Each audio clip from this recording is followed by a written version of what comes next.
The mother of Tristyn, Bailey, speaks out in the court hearing part 1. Many kids that night planned to sneak out, not thinking anything could go wrong. They just thought they were going to be having fun and hanging out together. Saturday night arrives. It was just a normal day around our house. I can remember Sophia and Tristyn planning what they were going to be making me for a surprise breakfast that next day, Mother's Day. They asked me to stay in my room until it was ready. Later that day, we went to dinner, and then we went to see our daughter Alexis and her new litter of Sphinx kittens.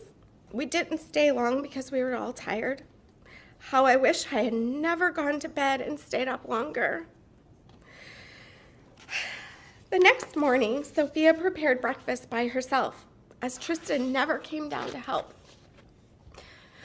Needless to say, my Mother's Day morning was soon filled with panic as my son informed us that Tristyn was not in her room as he went to tell her it was time for breakfast. I thought to myself, this can't be. She must be in the bathroom or her sister's room. I immediately ran upstairs to indeed find she was gone. We all frantically were yelling for her and running through the house with no reply from our precious daughter. Forrest yelled for me to call the police, and this is where our nightmare went into full force. My heart was pounding with every second that passed, pleading with the police to help me. We soon found ourselves calling our friends on the phone, using social media, and yelling in the streets for anyone to help us. How could this be? This crazy thing of social media is there is always a trail, and we knew within an hour who Tristyn was last with. I thank God for that trail, even though I find some of social media to be the bane of my existence. The minutes turned into hours of not knowing where our daughter was. I called her phone, as so many did, for it just to go to voicemail. Everything that happened that day is a blur.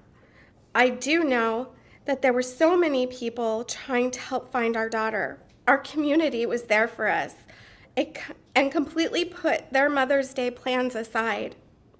At some point around 2 o'clock in the afternoon is when my mother saw a dragonfly. And she said to me, "Stacy, look, it's good luck. They're gonna find her."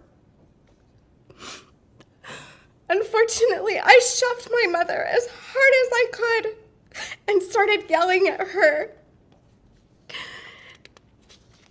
Because in that moment, I knew my child was not coming home. I tried desperately to apologize for pushing her, but it was such an uncontrollable moment. You see, when my father passed away, I was surrounded by dragonflies, and it has soon become a symbol of my guardian angel. 4 more agonizing hours passed before I found myself sitting in our home with family and several detectives. We waited for the news that we could have never been prepared for, pleading to God to not let this happen to my family and to not take our baby girl away from us.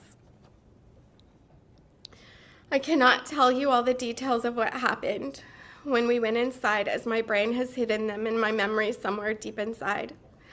I have very few memories of that day. Your Honor, what I'd like to do is share one night from a recent journal of mine this past month. It's 1:05 a.m. My eyes pop open in fear, and I try to orient myself as to where I am or if I am safe. I walk myself from the couch to my bedroom and try to get some more sleep. It's 2:05 a.m. Again, startled awake. It's 3 a.m. I'm startled awake again, as I am every night, multiple times a night. My head is pounding in pain. My thoughts are racing. My anxiety is high. My chest is tight. The thoughts immediately start. The time tells me that it's over. Part 2 will be Posted soon.